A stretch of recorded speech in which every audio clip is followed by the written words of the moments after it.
Hey guys, Sara here. Today we're going to be sort of replaying through Your Turn to Die and theory crafting as we go. I'm working on a couple of projects right now that require a pretty in-depth understanding of Your Turn to Die canon, and although I have played a majority of the game in the past and watched many playthroughs of it, I do feel a little rusty on some canon points currently because headcanons are, we adore headcanons, but I think it's nice to sort of look back on what's actually reality, Fair warning, this playthrough is going to contain spoilers, so that means I have played the game before, I know what happens, and we're going to be theory crafting as we go along, so I'll constantly bring up character deaths and plot points before they actually happen in the game.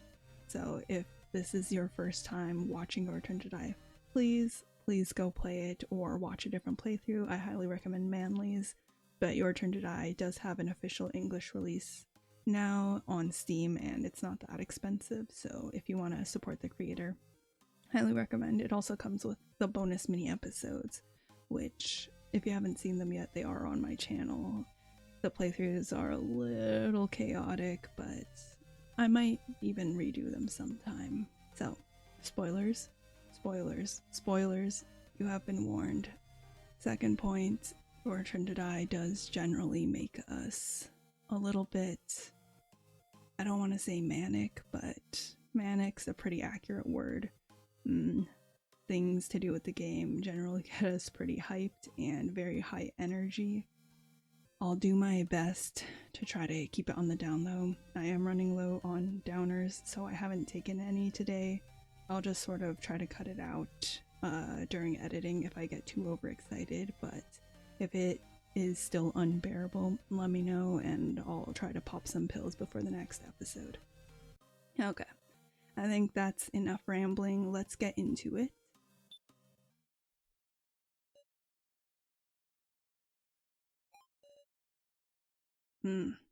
One more point. I probably won't be doing voice acting just because I absolutely cannot do these characters justice, so we're just gonna read their dialogue out loud and we can sort of imagine what they sound like. Hey. Hiya. Just a random question, but do you know what a majority vote is? If we're supposed to be Sara right now, I think Sara would probably say, obviously, just antagonize him, No need to get so mad. It's helpful to start conversations with an easy question. Oh, looks like somebody's over there. I love majority votes. They represent the way democracy should be, following the will of the people. It's a method that minimizes conflict. I hate majority votes. They're a way to silence the minority. It only makes more darkness build in the shadows. One of the first questions about Your Turn to Die that is pretty unsolved as of now and pretty interesting is the nature of this sort of shadow So scene right here. So doesn't specifically say, I don't think, who he's talking to, and we're kind of left wondering if this is reality. In other words, if Sara is sort of imagining this, or if this is a computer program, or if it's a parallel world or something. Our preferred guess or theory about it is that this happens later in the game after So meets Sara and he antagonizes her and tries to make her scared of him, essentially. So this would be explained by sort of Sara's vision of him as this sort of shadowy, malevolent person, because she doesn't really understand him at that point. Probably somewhere between chapter 1 and chapter 2, the main games of those chapters, where at the end of chapter 1. So sort of shows his darker side, and then at the end of chapter 2 we sort of understand why he is that way. So in between those 2 points, Sara probably is a little bit terrified of him, honestly. He's like an adult that's openly trying to be hostile toward her, to antagonize her, and at that point she doesn't quite know what's going on. Sounds like they're having some tedious argument. Incidentally, whose opinion do you support, Mr. Blue's or Miss Red's? We're going to support Miss Red's, because girl boss. No, he died. But good for you. Your opinion had more supporters. With that experience, your sides learned the terror of a majority vote. Another theory about the scene is just that it doesn't happen at all in canon, and this is a tutorial of sorts for the player, for us, the player, but it's sort of fun to imagine that Shadow So is real. He's just Sara's fear demon, the sort of same way how she used to see Kai when she thought he was her stalker, which is one other point of support for that theory, that Shadow So is Sara's like imagined version of So, because we can see that Sara has she has a fear of dark figures, unknown shadowy figures. She imagines Kai as a sort of black silhouette. This would sort of be a similar aspect to that. Huh. If that makes you happy, then don't you have to recognize the appeal of majority votes? Is Sara reacting with a smile to this? I hope not. Sure is complicated. What's with that look? If you'd known the other person would die, you wouldn't have voted. This is a line that's always been confusing to me, because in the previous line, So implies that we were smiling or had some sort of happy expression. And then here he's sort of implying that we're looking at him with a sort of angry or mad expression, which are two very different reactions. I almost wonder if Shadow So is talking to two people. One potentially us, the player, and then one potentially Sara, which is interesting. If you can see past the fourth wall, that makes this scene less real. But interesting. Let me think about that and circle back to it later. Come on, that won't get you anywhere, okay? It's what this game is all about. You don't look pleased, huh? Alright, if you insist, let's hold a vote. Your opinion versus mine. Okay then, let's go. And then we get to see the iconic green hair CG.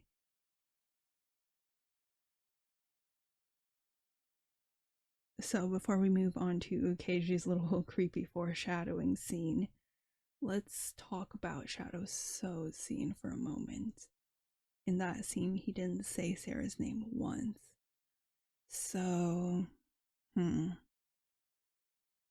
if we consider the fact that he's only speaking to one person, I think my theory from earlier does stand, that Sara's sort of like imagining So giving her a little evil lesson, this warped perception of him. However, if So is speaking to two people, that definitely makes the scene less real to me. That makes me think that the Shadow So scene is not canon. Just because Your Turn to Die at this point in time doesn't have very many fourth wall breaking themes, and I feel like it would be quite out of place in the last act, for example, if we got like Sans Undertale moment with So, or a Monica moment with Sara. So moving on to this Keiji scene. Here we see Keiji's arms walking forward. It was fascinating for non-Kodai to add this at the beginning of the game when we didn't know whose arms these were, and we sort of assumed this was the kidnapper sneaking up on Sara due to the scene that follows immediately after this. However, in chapter 3, we later see that this is just some random scene of Keiji, for some reason, walking up creepily to Sara from behind. I'm not sure how I feel about that. I definitely believe that this intro scene came first, and then later Non-Kodai decided that he was going to make it like a little bit of pointless foreshadowing, to throw people off, a little bit of a red herring, if you will.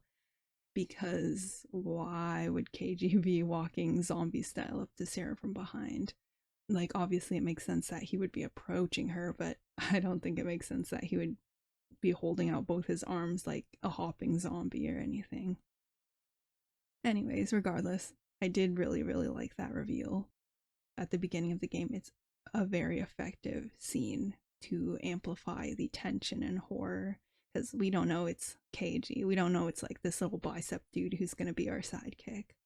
We just assume that whoever it is walking up behind Sara is full of malice. The theme of Sara waking up at her desk after having a bizarre dream is a theme that's quite interesting. We'll see it again in the manga twice. I headcanon that this is going to be our final scene with Sara. I don't know if that's going to be real, but it's my preferred final scene with Sara, where we sort of see her 5 years later after the emotion ending route, where she sort of wakes up at her desk and it's no longer her school desk, it's the desk of the boss, you know, because she becomes the boss. God, I just love this. Sara waking up after feeling like she had a dream. My jaw is sore because I was sleeping with my head on my desk. This late already, I have to go home. Better hurry.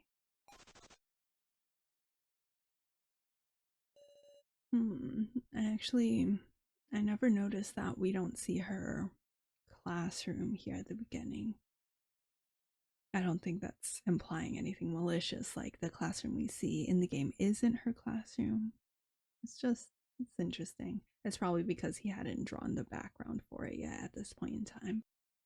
What sort of school lets kids just like fall asleep in the building and stay there forever until nighttime?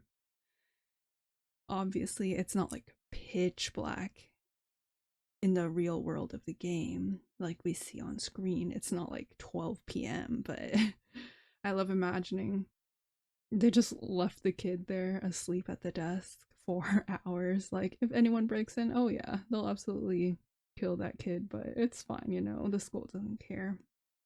I'm trying to imagine like what time it is in the game right now. Maybe like 7 p.m. Let's see, school lets out around 3, and then there's like clubs and stuff until 5, 6, maybe 7 when everyone else has left. It would be really bizarre that they let her stay until 8. Yeah, we could say Asunaru cleared out the entire school and set it up so Sara was the only one there. But then why would Joe think that she would be still there if she doesn't usually stay late? Whoa, it's gone completely dark. Hey Sara.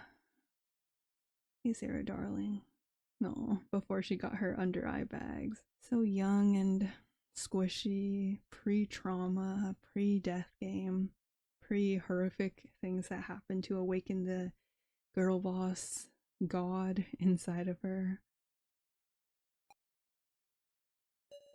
Touch spots that look interesting to investigate. I don't have a mouse, so hopefully it's not a problem.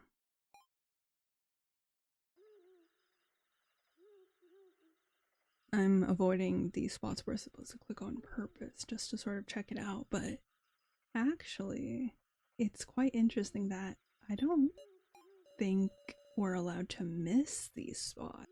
Seeing these item descriptions for the pond and light seem to be requirements. Okay. There's a rumor that if you look into the pond at midnight, your reflection will talk to you. It could be a great thing to a loner. The campus pond. If you haven't read the theory yet, it's essentially that the campus pond and the light descriptions in the courtyard at the beginning scene here with Sara are foreshadowing to the characters of So Hiyori and Keiji Shinobu, people Sara will meet later in the death game, and sort of the nature of their story arcs. Here we look into the pond and we see So's description, which is, if you look into the pond at midnight, your reflection will talk to you. So's name has some meanings of sort of looking at the moon and finding the truth. Well, we'll refer to him as So for now. But yes, sort of that theme of another self, your reflection speaking to you, is a very, very, very important thematic for So's story arc. His motivations, his character, his symbolism, how fascinating. And you look at them in the pond at midnight because the moon's going to be reflected in the water. And then Sara says, could be a great thing to a loner. Yeah, it's hard to overlook that when it's pointed out.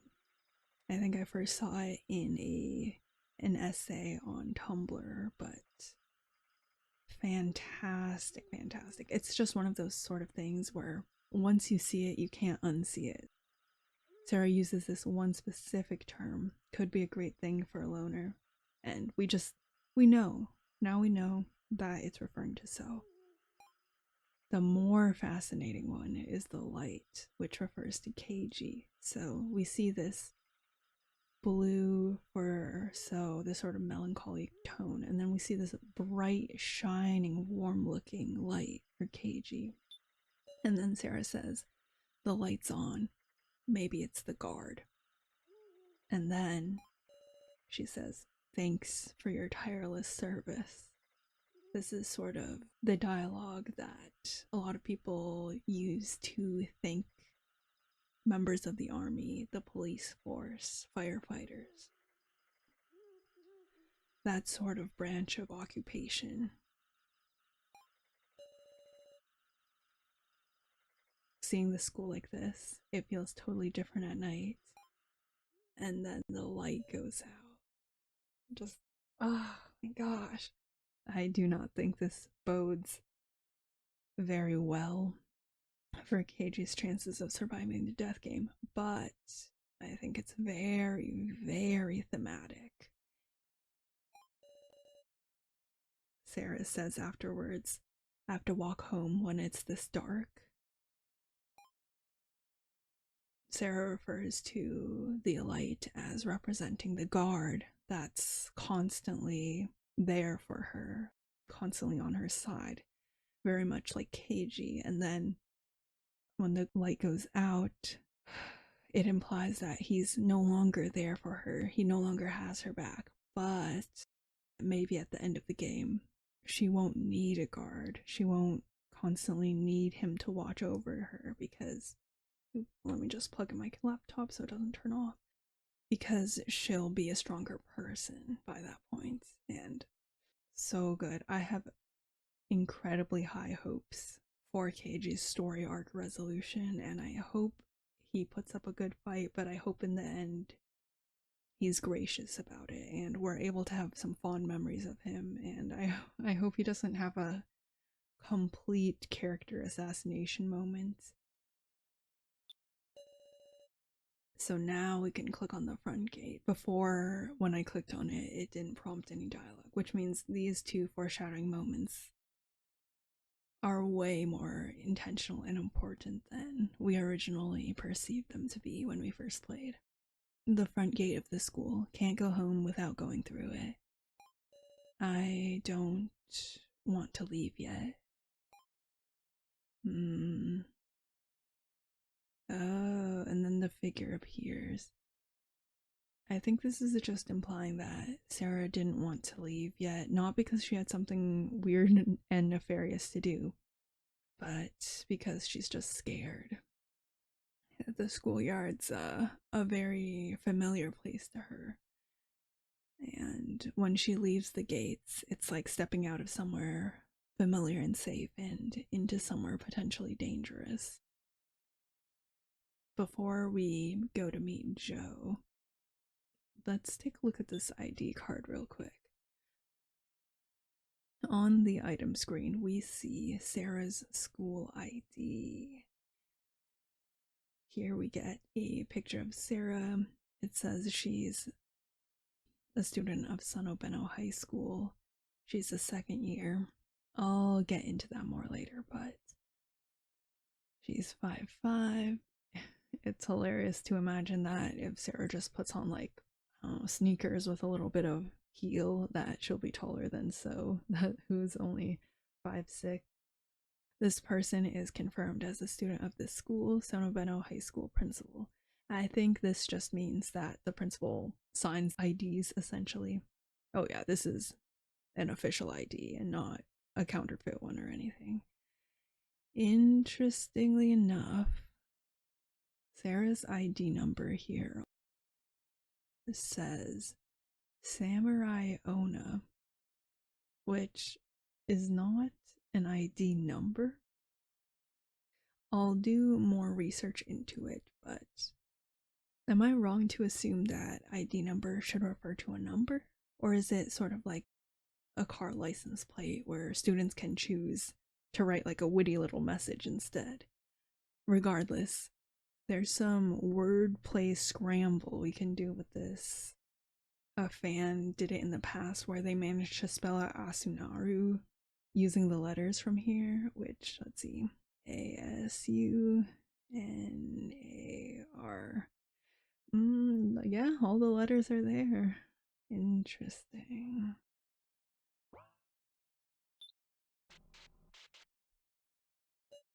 Someone's there.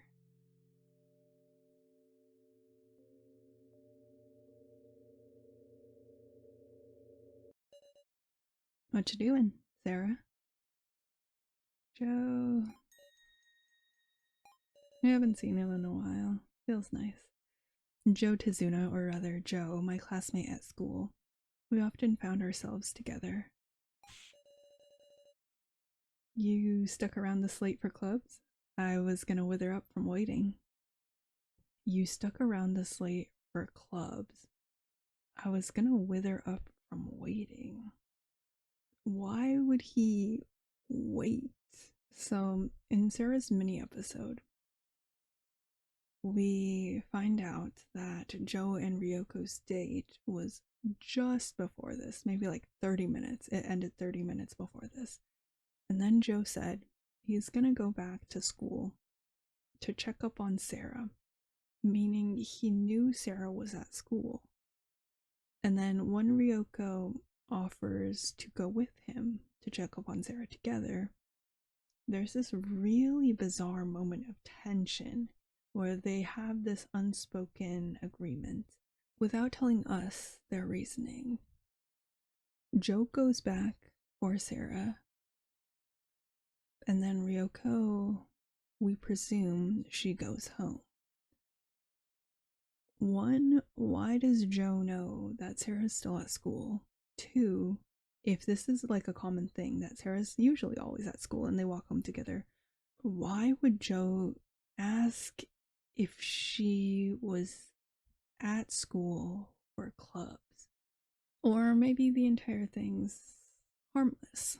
For example, if Joe's just saying, oh, you took your time getting down here from her classroom, and he hasn't actually been waiting that long. Maybe we're reading too much into this. Regardless, Joe can be a little bit suspicious at times. I'm just gonna say it right now. Well, it's fine. Listen, there's something I want to tell you. Something to tell me? My thanks. Thanks for what, I wonder? Oh, you know. You introduced us, right? Me and Ryoko. Right.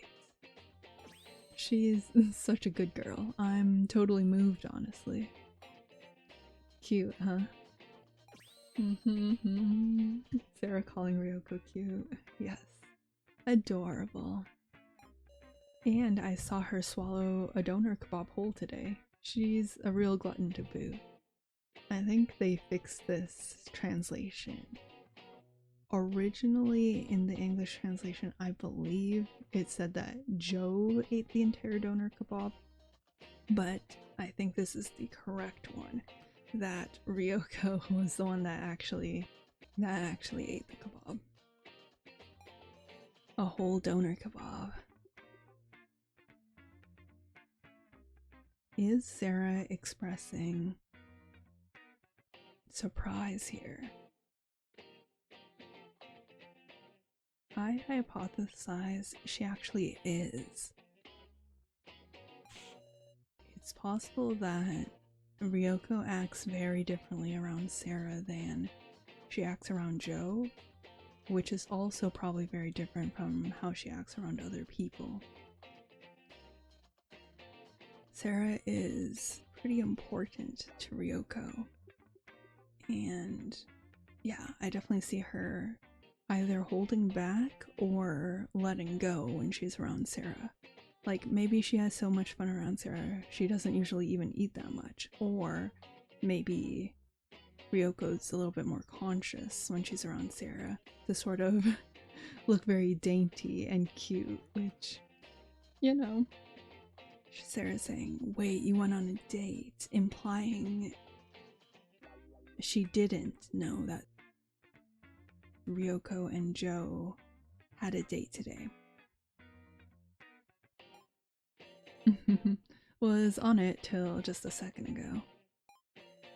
I came back to school so I could brag about it to you. I've been holding back, but I think I'm gonna get into the Sanobeno trio's relationship dynamic discussion right now. In Sara's mini episode, we see that Sara very, very, very clearly has a crush on Joe, as already implied in the main game. She tries to kiss him, she tries to hug him, we can even make her try to set herself up with him. And then Joe very clearly does not feel the same way about her back. It's kind of obvious that Joe knows what's going on. He knows that Sara has a crush on him, and then he just doesn't feel the same way, but he values their friendship, so he tries to pretend that he doesn't realize it and that nothing's going on. At the end of the mini episode, Joe makes a joke, very clearly a joke, that Sara can introduce him to a cute girl. And Sara, not knowing many people and not having many close friends, only has one person she can introduce Joe to. Although Joe meant it as a joke, Sara takes it quite seriously because Joe is an important friend to her.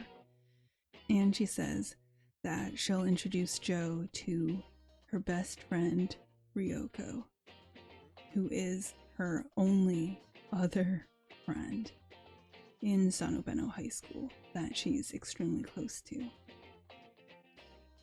This is devastating, but also, as we will find out later through the manga and through, I believe, some other dialogue in-game, Joe and Ryoko set up a date.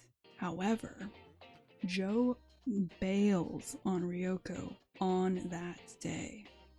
Instead of going to meet her, he helps some cat on the street, like in a park. How we read this is Joe got cold feet.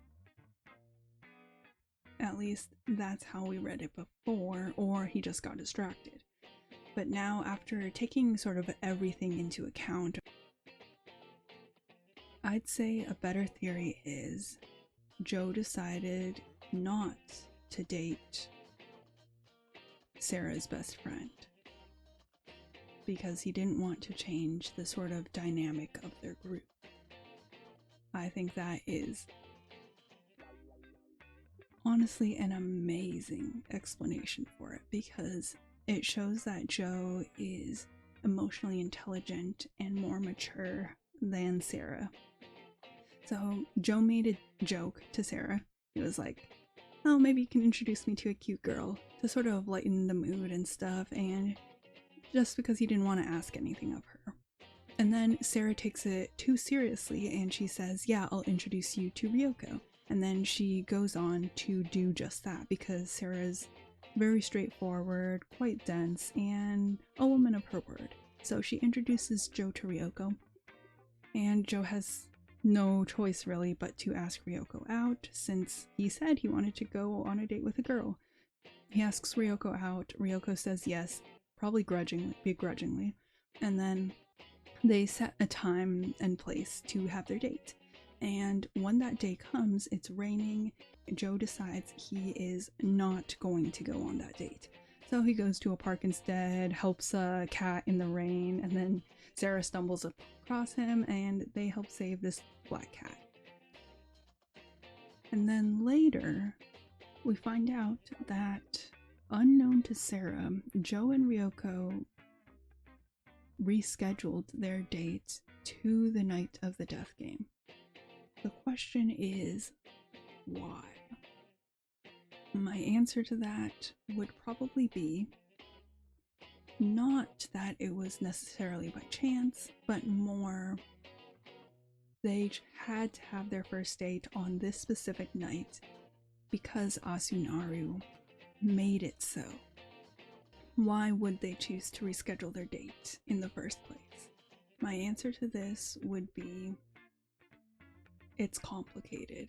So we know that Ryoko was the one who gave Sara the dog keychain to give to Joe.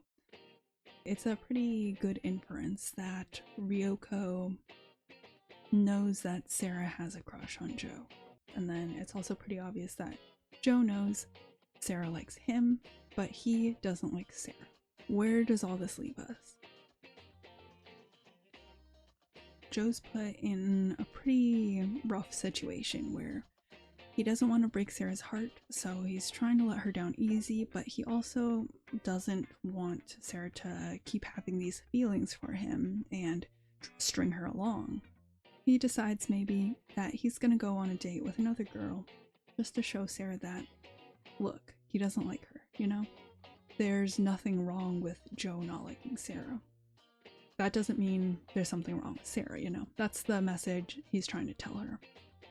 But why would he need to tell her that on the night of the death game?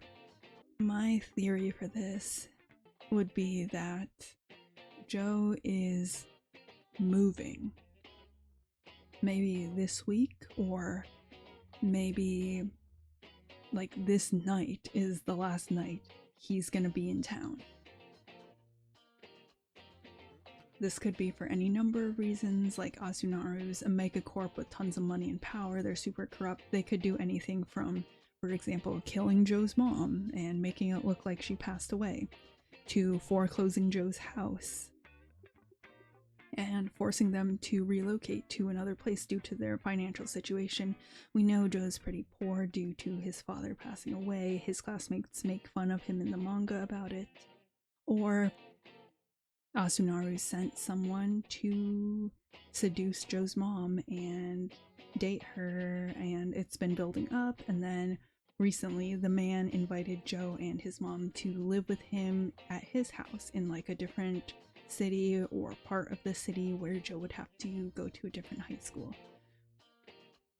I really love this theory because it explains this sort of weird, awkward situation that these three are in, and it explains some of Joe's weird actions without forcing Joe to be the bad guy. So, for example, when Joe was talking to Ryoko, Ryoko said, I'm kind of worried about Sara. Maybe I should go with you to walk Sara home today. And they had this really long, intense, and awkward pause without saying anything before Joe said, I'm just gonna go. And then Ryoko agreed that she would go home. This would explain it, as in Ryoko was like, oh, I'm kind of worried about Sara, maybe I can go with you. And then Joe would be implying by staring at her that this is him and Sara's last night together. He wants to have like a good last memory with her. He wants Sara to have a good memory with him.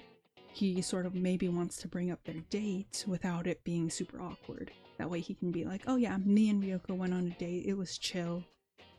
Look, I'm not into you, Sara, but, you know, in that sort of Joe way where he sort of implies it. So this would explain that, because Ryoko would obviously understand what was going on, understand the fact that Joe and Sara are good friends and they want to have some alone time together.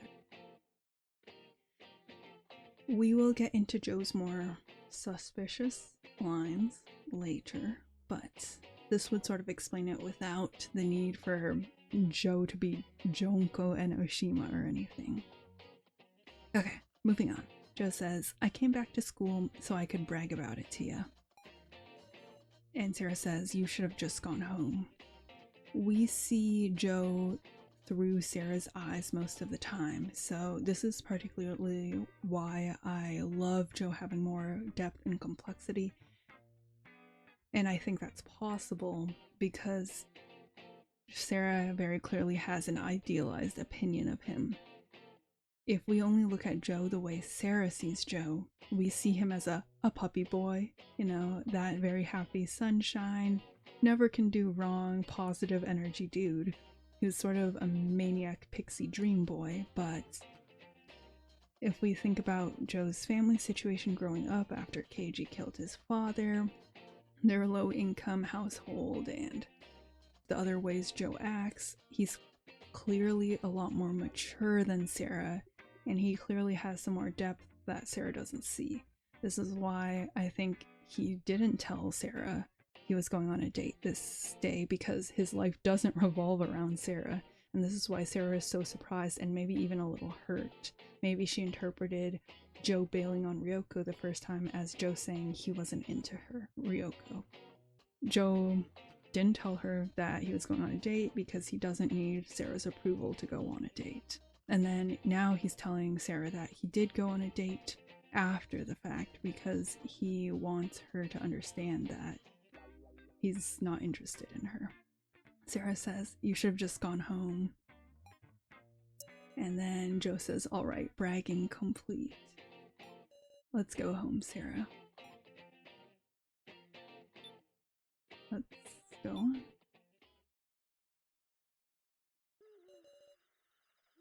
And then Ryoko and I finally... Sara's internal dialogue here is, how long even is this story? She's clearly feeling a little jealous of Ryoko, which is unfortunate because, you know, the ladies should have each other's backs. I hate when they fight over guys because, honestly, it's not worth it. We see Joe here telling Sara, like, every detail about his date, probably. He's so happy. This is probably his first date he's ever been on. Are you listening? We made huge progress. Sara says this guy is such a pain. Should we say, I don't care, or should we say, did you kiss or what? I love this response because it's sort of that sarcastic. Sara's like pissed at him. Yeah, let's go with this one. Did you kiss or what? Kiss? Don't be stupid. Oh, Joe. Doing that on a first date? That'd just be monstrous. Joe says they held hands. Outrageous progress, right? I mean, it was mostly that I fell in a ditch and she was helping me out, but... Interesting. So, Joe says he fell in a ditch and she was helping him out. It's only been a couple weeks since we played Sara's mini episode, but I really don't remember that happening. If anything, wasn't it Ryoko who sort of stumbled when a car drove past and then Joe helped her? I'll look back on my video and then talk about it in the next episode. For looking like such a flirt, you're awfully shy. I do think this line from Sara is accurate. Joe's very outgoing and comedic, but that's not necessarily because that reflects his actual personality. It's probably mostly just a way to hide his troubles, to get some attention at school and distract from his home situation. Huh? What about me says flirt? I'm hurt, man. That seriously gets to me. Damn it, maybe I should go back to the crew cut I had in middle school. Crew cut Joe. And now he started moping. What does this picture look like to you? I think the two possible explanations are it looks like Sara or it looks like Kai. I just can't think of anything else, anyone else it sort of resembles that would make sense. But it's weird because isn't Kai a fantastic assassin? I feel like he wouldn't get caught enough to have a mugshot on the side of a building.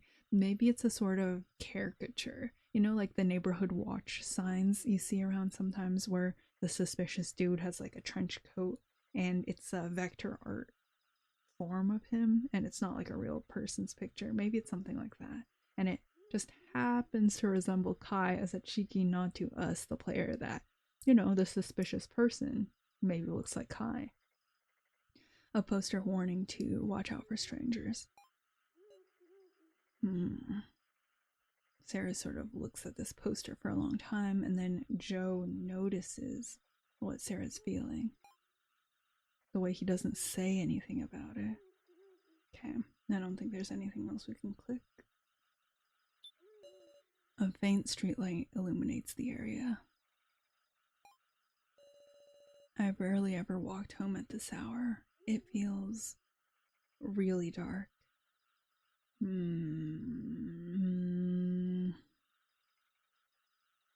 Thinking back to our little dilemma about why Sara was at school so late and how Joe knew she was there.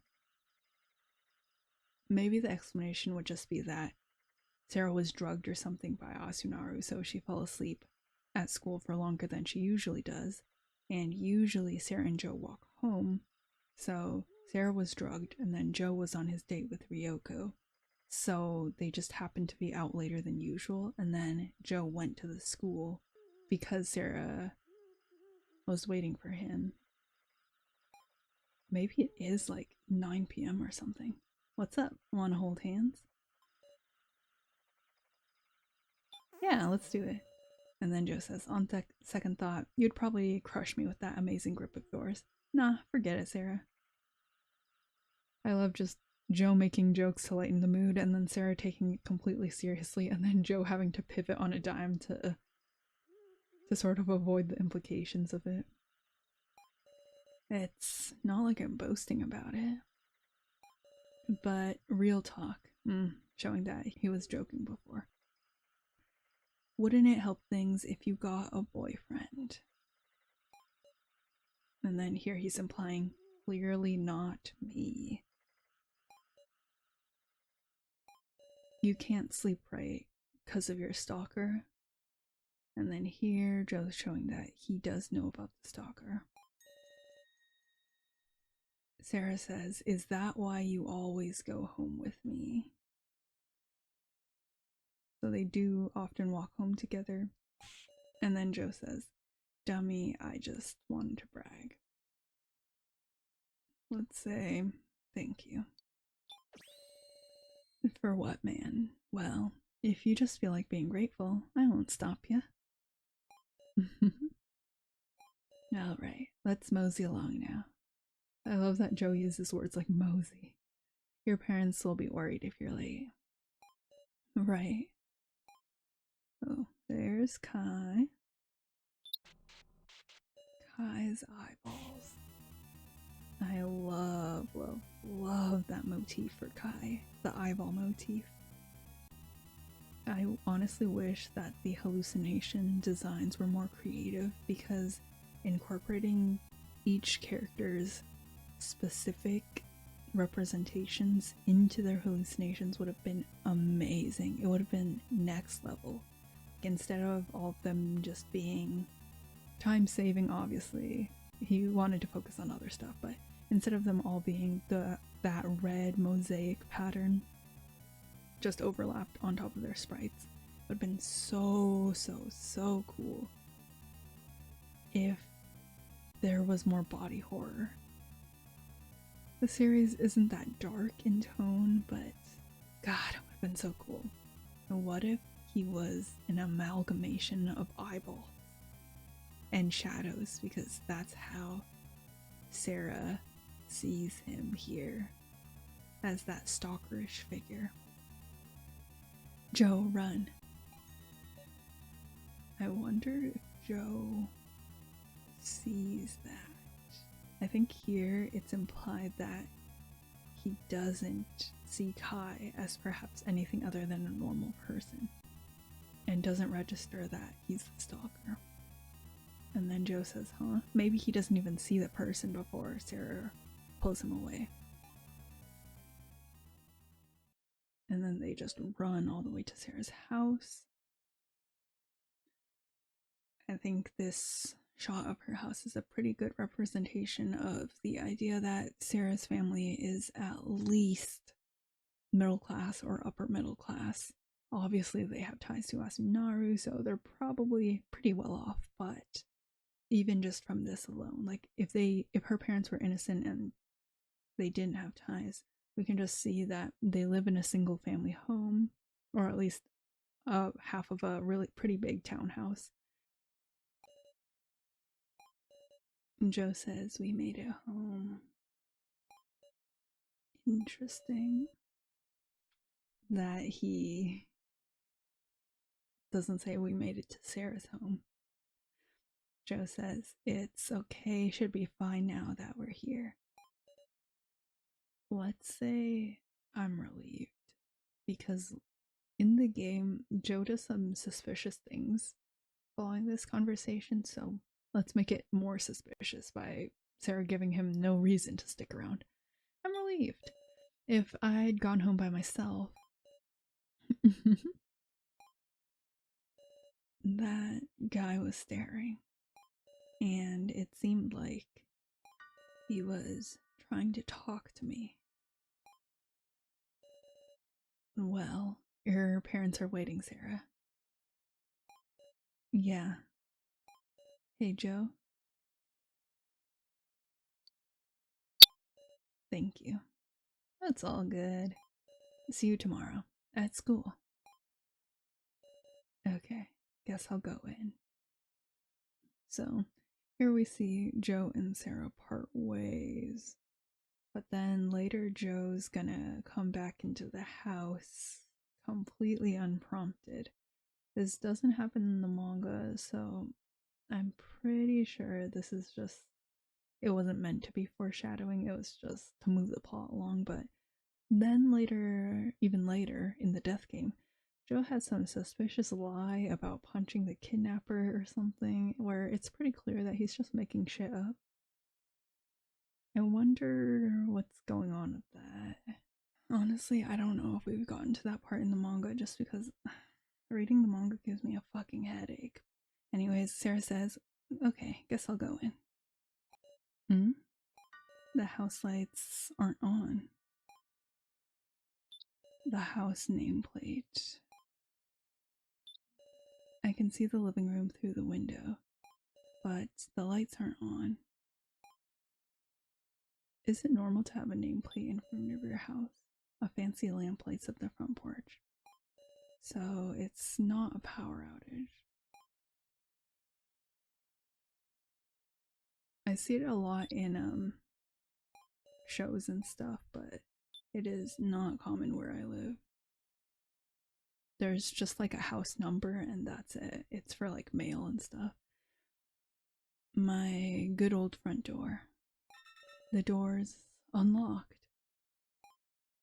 I do sort of like the little scalloped lace edge on the top here. I think it's supposed to represent like the roof of the awning. That little ledge probably sticks outward towards us. So since it's 2D, we can't see it. Okay, let's go inside. It's dark. Why aren't the lights on? Mom, Dad, are you home? The plant's fallen over. Something's weird about the house. Over here is the bathroom. Back there is the door to my parents' room. The stairs to the second floor. My room is up there. Maybe it is a townhouse. The living room, because it's kind of small. Normally, my mom would be waiting in there, watching TV and waiting for me. So, what Sara just said right now, it seems to be she wasn't raising her voice, right? I bet she just called something like, hey mom, hey dad, are you there? I don't imagine she would be like, Mom, Dad, and yell so loud that Joe would be able to hear her from outside and have a reason to come in. It's locked. Who came in and locked the door to my room? Not Dad, right?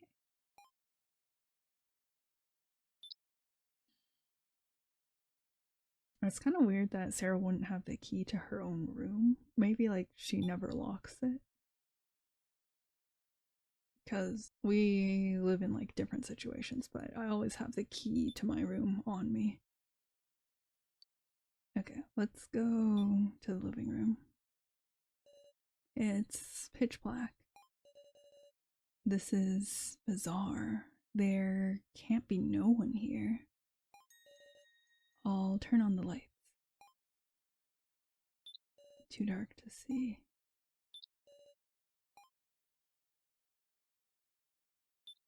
The light switch. Turn on the lights. Okay, we gotta turn them on. Okay, turning them on. Let's note Sara's tone of voice here when she reacts to see if she's like shouting. Mom? Okay, that one was clearly very timid. Mom. That one had 2 exclamation marks. Maybe she shouted that really super loud. Okay, she is kind of yelling. There's a key on the floor. Obtained room key. Why is this here? The key to Sara's room. A photo from a family trip to Hokkaido. I have a very, I'm gonna say, insane in the membrane theory about Sara and her memories, and it has to do with the ocean. Because I've been fucking obsessed with the theme of reborn by the sea. That water can like rebirth a person. There's absolutely no basis for it, but I just adore the idea that Sara doesn't remember the first maybe 7 or so years of her life, of her childhood, after almost drowning, quotation marks, in the ocean one year, probably the same year that the family had a trip to the beach together in a sort of organized baptism from the Asunaru cult, which, I don't know, I just threw out some insane terms in conjunction with each other, but it's such a good theme. I adore that. Probably not canon, but the idea, amazing.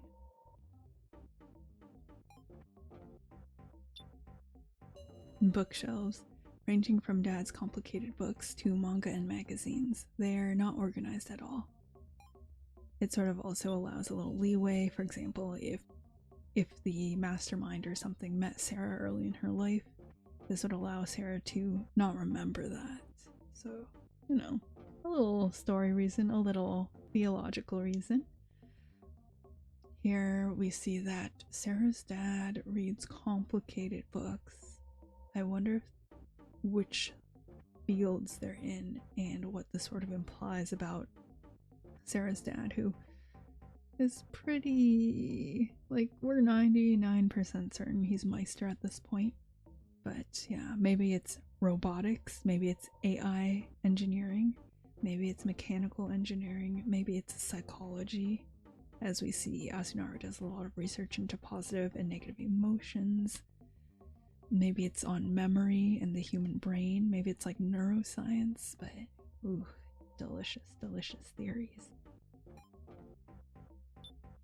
A photo of my grandfather who died when I was young. Oh my god, dude, what if in chapter 3 finale we get a flashback to Sara sitting in her living room and then we see the picture in the frame of her grandfather, quotation marks, and it's Memorandum Man. The only refute to that would be that Sara sees Memorandum Man's portrait in chapter 2 and she doesn't say like, oh, that looks like my grandfather. But, you know, Sara also had that weird moment where she didn't remember Kai even though she saw him, and then now had that moment where she didn't remember Kai was the one that threatened her or something. We're gonna review those scenes for sure. The game's already pulled out some weird memory stuff, so. A wall-mounted TV. A wash bottle in its usual location. Why do they have wash bottles? Fancy containers. I mean, maybe Sara's mom's into house decor. The door to the hallway. The door leading to my parents' room. The lights are already on. Ooh, I forgot that this was here. Okay, we're gonna think about this more. Of my grandfather who died when I was young. We did theorize that Memorandum was Sara's actual father for a while, but maybe he's her grandfather. That could be interesting. Mom, hang in there. She's breathing. It looks like she fainted. What do I do? What do I do? Okay, so Sara did yell pretty loud, so maybe we can just say that Joe wasn't that far away and then he heard her screaming and then he came back. And Sara, Joe, please help. My mom collapsed. Stay calm. Did you call the hospital? The cops? Not yet. I need to call. I'll handle it. Listen, Sara, you need to be calm. Joe started to make a call.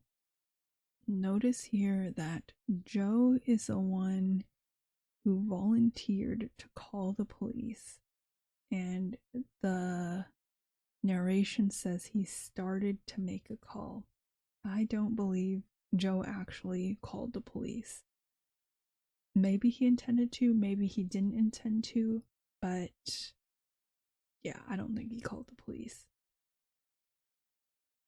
Also, later we learned that the police is in Asunara's back pocket, so I'm sure even if he did manage to call, like, it wouldn't have any effect. Later in the game, Joe seems to trust Keiji for a while because he learned Keiji was a policeman like his father. I think it's sort of more likely that Joe got distracted or something and just never punched it in all the way. But it's only 3 numbers, so Sara says, what am I doing? I'm all out of sorts, but I need to do something. And then we're gonna go upstairs. Well, hang on. I don't remember what happens if we go back to the living room. Mom hanging there. She's breathing, looks like she fainted. Okay, I don't think anything's changed. So let's go upstairs.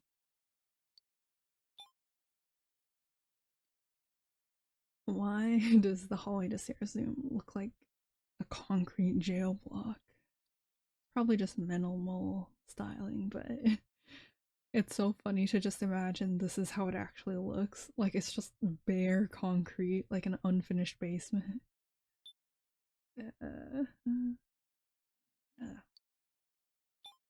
Let's use our key. The key to Sarah's room. It's locked. I'll open it. Used the room key. The door opened. Let's pay close attention. So then we switch to a POV of behind Sara for some reason. This is probably just for dramatic effect, I'd guess. So we see Sara from behind, just like the intro scene, but now we know in hindsight that the intro scene isn't referring to this. So Sara says, "Dad, Dad, are you here?" Mom collapsed. "Dad, where are you?" And then it might be just for dramatic effect, but let's try to count how many hands there are.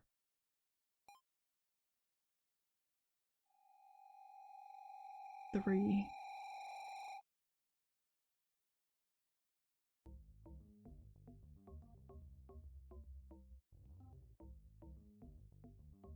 So the two on the left side of the door frame are both the same hand, so that means it's two different people.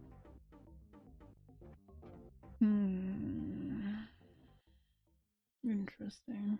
I mean, it doesn't have to matter because who the actual people are in Sara's house doesn't matter, especially if you consider that Sara's dad is a member of Asunaru, so he could just let them in the house when they knocked on the door.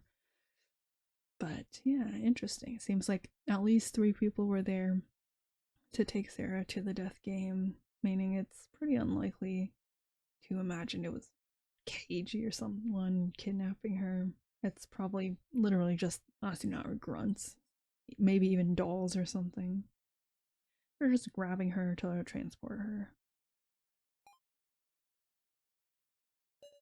Where is this, I wonder? Am I looking at the ceiling? Why am I sleeping here? Let's remember the situation. I think I went home. Right, and then Mom. Mom! I quickly tried to sit up, but couldn't. Is there something on my head?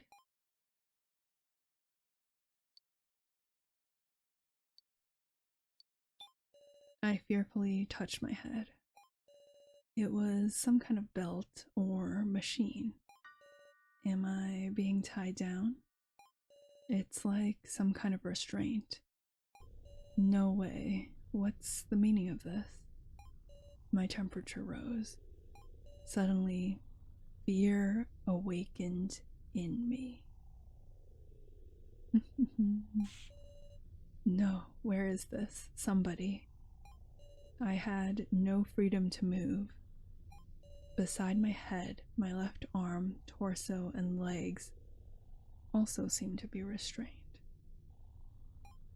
All I could move was my right arm. Okay, so it does. Someone. I was about to scream, then went quiet. The stalker. He'd harmed my mom. This is Sara's guess. And he brought me here. We don't know if Kai actually was involved in the actual kidnapping itself the night of the death game. I'm guessing probably not. He says he was trying to warn Sara. I don't know if that's the truth, but he was behind them, you know, they ran pretty fast and there was already people in the house at that point, so I don't think he was one of the 3 people who like actually kidnapped Sara. Am I going to be killed?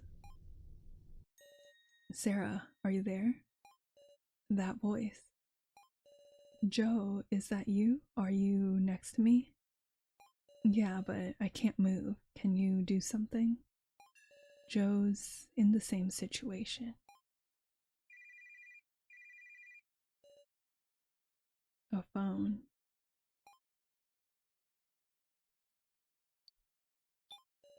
Joe, is that your phone ringing? Eh? You're right. Something's in my pocket. Here. Hello? Whoever you are, help us. Beginning voiced guidance. Huh? The first trial will now begin. Sara and Joe, find the key hidden in this room. Then remove your restraints. If you cannot do so before the time limit expires, the device on the beds will activate, and your bodies will be crushed with a thud. By all means, please enjoy this thrill with all your body and soul. I did just read that in a very AI voice. However, this phrasing right here, either this means someone playful like Miley or Midori wrote this dialogue for the AI to speak, or it could just be Miley or Midori, like speaking, I guess.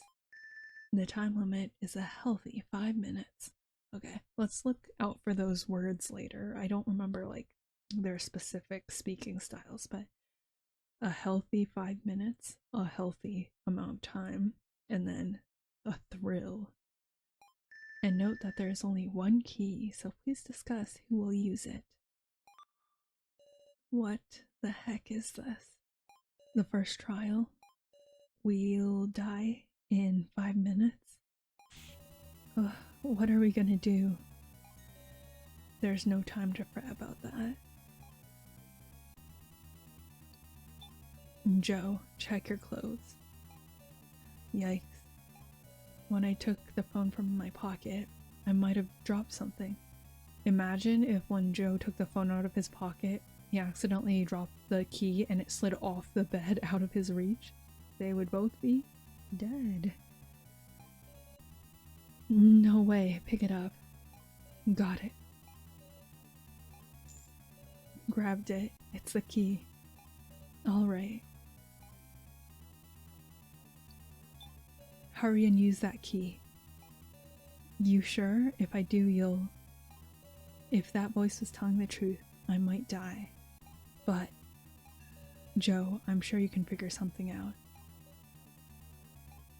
Got it. I'll use it. Then I'll save you too, definitely.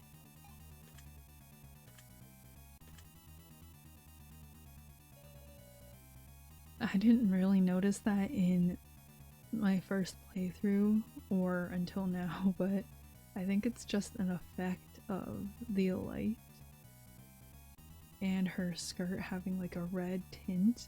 It makes it look like her skirt's flashing like a light up skirt. Joe says, damn it, that took some time. I need to save Sara somehow. Alright, let's save the game. A green lock. What should I do? The key seems too big to fit. Stupid key. Is it just useless? My best friend Sara is tied down with green belts. Is this the right time to be gazing at me?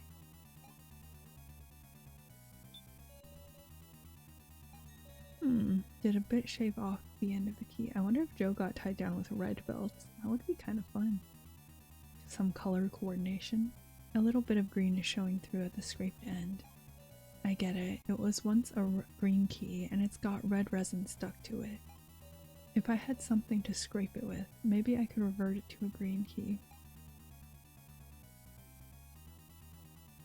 I mean, Sara would probably be dead because resin is pretty hard to scrape off, and Joe only has like a minute. Sandpaper hangs from the ceiling. I can whittle the key with this. I scraped off the red resin and a thinner green key showed itself. Resin's pretty durable. I mean, I've never scraped it before with sandpaper, but it's pretty hard. What should I do? Insert it? It's unlocked. Really?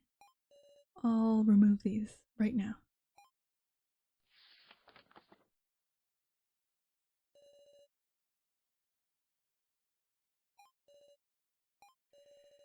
There's a door here. Let's get out of here pronto.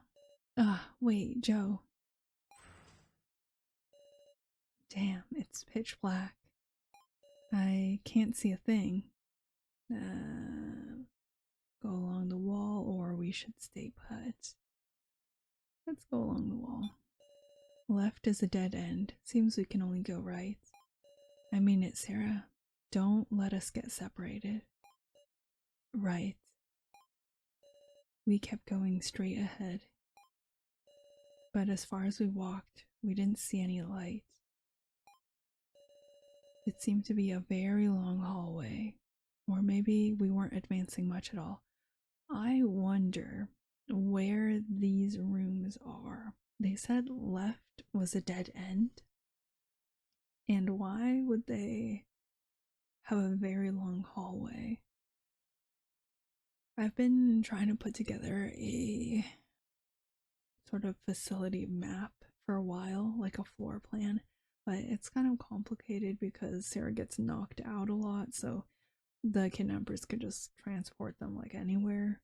I have a pretty good idea of how the first and second floors work, but then trying to place the later like rooms on there, it's kind of tough because they go up elevators at some point, but the elevators could be lying about how many floors they're bringing the participants.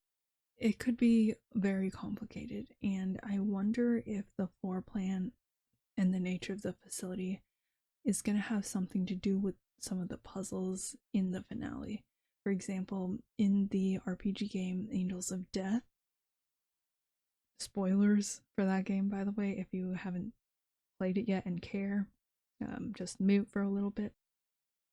In Angels of Death, we find out later that the top floor is not the exit, and then the participants have to go like back down to an exit on another floor because the facility of that game is basement levels, then the ground floor, then a floor above ground.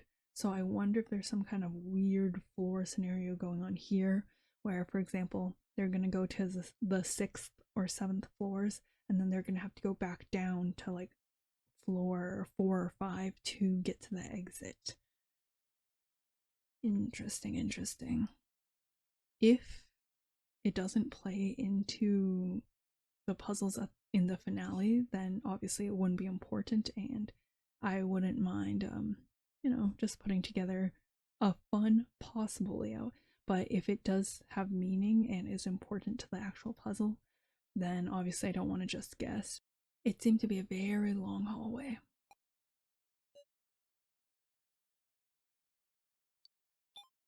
I don't hear anyone around. Wouldn't it be good to run before someone comes? I can't say I'm a fan, but if you think so, I'm on board. But can I ask something? What? You're faster than me, aren't you? I wouldn't leave you behind. So in this route, we chose all of the dialogue options that show Joe we have the most faith in him, that we don't even question him for a moment, and he's still a little tiny bit wary here. Then let's run. 1, 2, and just as we were about to run, suddenly. Whoa. What? Wind blowing from underneath. My feet left the ground. Am I flying up? No, we're falling. The floor gave way. When Your Turn to Die gets an anime adaptation, because I'm sure it'll happen eventually, they better not freaking put fan service in the scene, especially if it's based off the manga. Like, God, they better not. The floor gave way. How long? How high? How far are we falling? I felt my senses growing distant.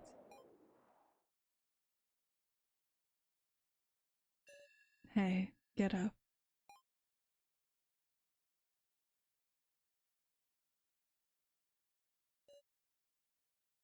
Hey, Keiji. You can't sit there stupefied forever, miss. Eh? Where is this? Beats me? Ah. I'm alive. I'm not even hurt. People. Who the hell are you guys? Where even is this? Like we got any idea ourselves. Calm down, lady. Is there no one who can explain? Just what is going on? How troubling. They seem too distracted to take any notice of me. What in the world is happening? Interesting how we see the reflections here. I wonder if the floor is like polished somehow. That could be very awkward. If the floor actually is that reflective. Let me reload and then let's fail the first trial and also try some other dialogue options. Interestingly enough, there's a dial here that we never use. I wonder if it's misdirection or if it's a little bit of cheeky foreshadowing for later. There's a dial to enter a 4-digit number. Should I mess with this? Let's say no. Interesting to consider. And then there's this number here. Joe says 3141 is written on the wall. I wonder if that's significant in any way. Like, we should try to read it upside down. It could be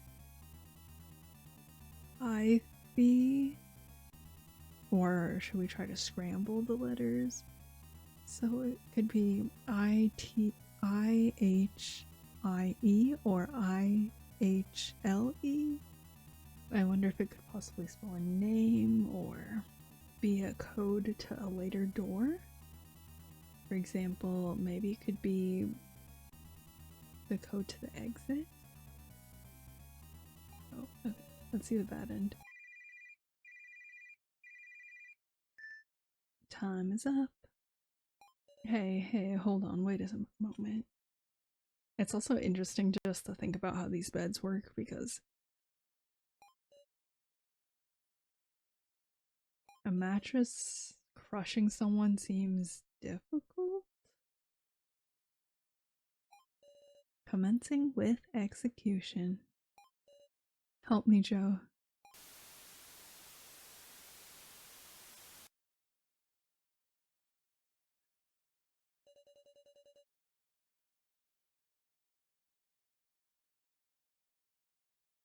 Is it implied that it's a metal bed basically, and then the mattress is not padded, but it's like a cotton sheet? For sanity's sake, we'll just consider it's a metal table with segments, and then just laid on top of it superficially is a thin cotton tablecloth essentially. That way it actually makes sense that when the bed crushes, it's like metal against metal, got a sort of hydraulic press. I mean, yeah, Asunaro is an advanced organization with lots of money to spend on weird frivolous traps like this, but the question is like, why? I just feel like this is a waste of money. You could be developing this, or you could be like researching literally anything else.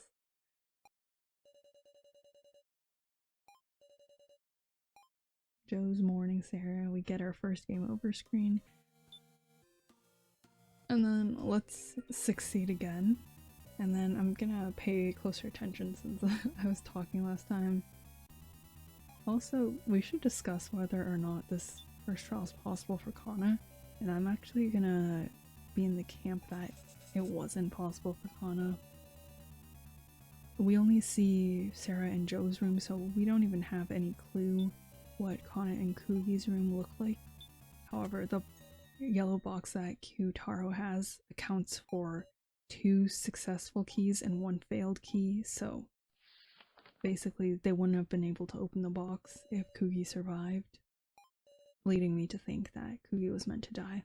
Also because Kugi's death jumpstarts Kana's character arc, and we'll talk about what that means survival rate wise later as well. We're gonna go along the wall. Left is a dead end. Seems we can only go right. They enter into a hallway, like a T-junction. That's what I'm guessing.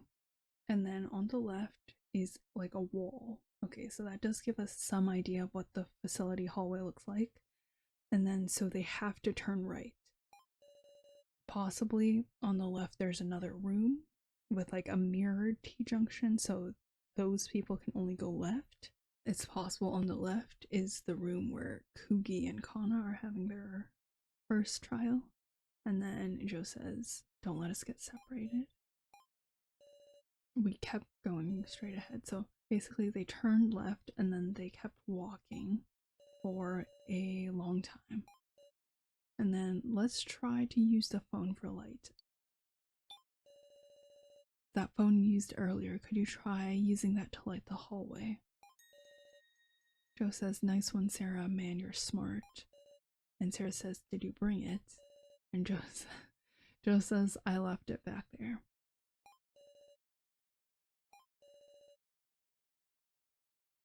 They could have turned back, but I'm guessing that they walked a long time, maybe 15-30 minutes, and they just don't want to go back. It doesn't have to be that long of a walk. If Joe had brought it, it would be useless. Probably no internet, no storage, no nothing. It was probably just a brick with that one recorded memo on it. Joe says, "What can give us some light?" We were searching ourselves when suddenly... Whoa. Wind blowing from underneath. Okay, and then they fall. I'm trying to figure out if the floor opens up beneath them or if they step off the ledge. I'm guessing the floor just opens up beneath them. Tsunaru has some sliding trapdoor tech or something. And then they fall. So Sara loses consciousness here. However, we don't get confirmation that Joe does or that the other participants did to get here. We shouldn't assume that everyone had first trial rooms that were higher in the facility. There's a pretty good argument that Kai's first trial room was like the kitchen on floor 1, so maybe he even just walked in. And then Keiji's speaking to Sara pretty nice. Pretty nicely.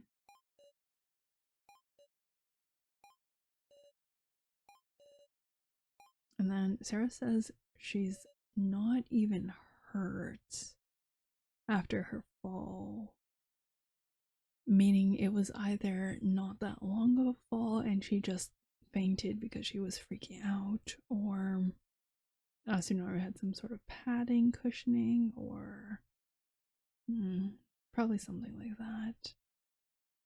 I'm guessing it wasn't that long of a fall.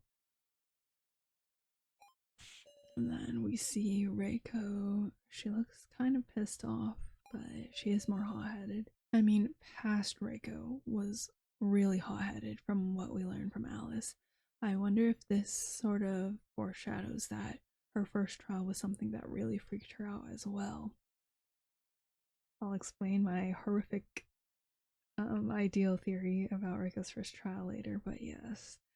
And then Kyutaro, in contrast, looks extremely calm and chill, unlike Kyutaro's later actions in chapter 2 when he's frightened. We can see that he's not always that calm, so this sort of foreshadows his first trial was more chill in comparison. Later we learn that it was literally just setting some cards out and bringing a box into her rooms. He didn't really have any life or death situation. That's why he's able to act like that. Now's freaked out, but she's really anxious. Always.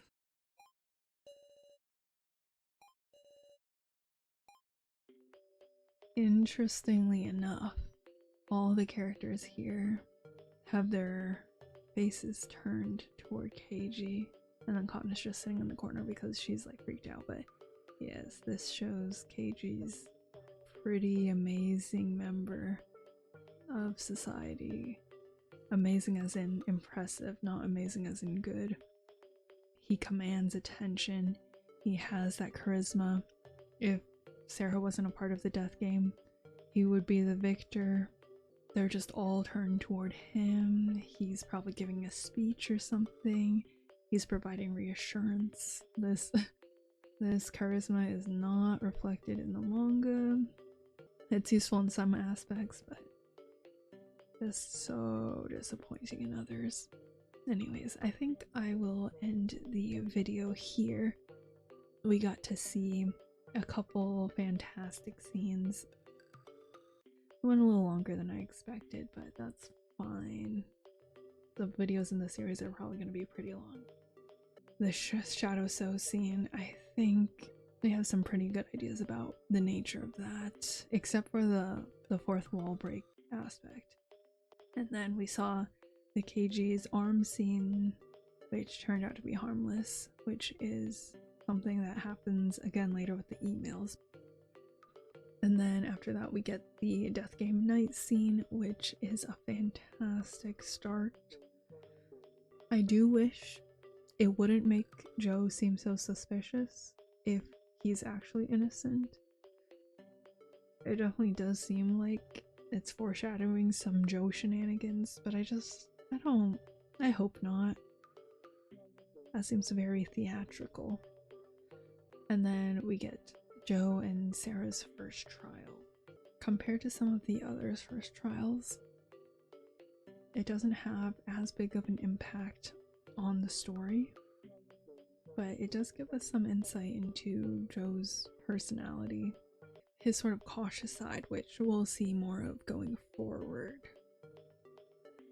I'll think about it, but I think Joe and Sara's first trial doesn't have that many mysteries, so we don't have to worry about it too much. The others' first trials, though, especially the survivors, I hope they play a big role in the story.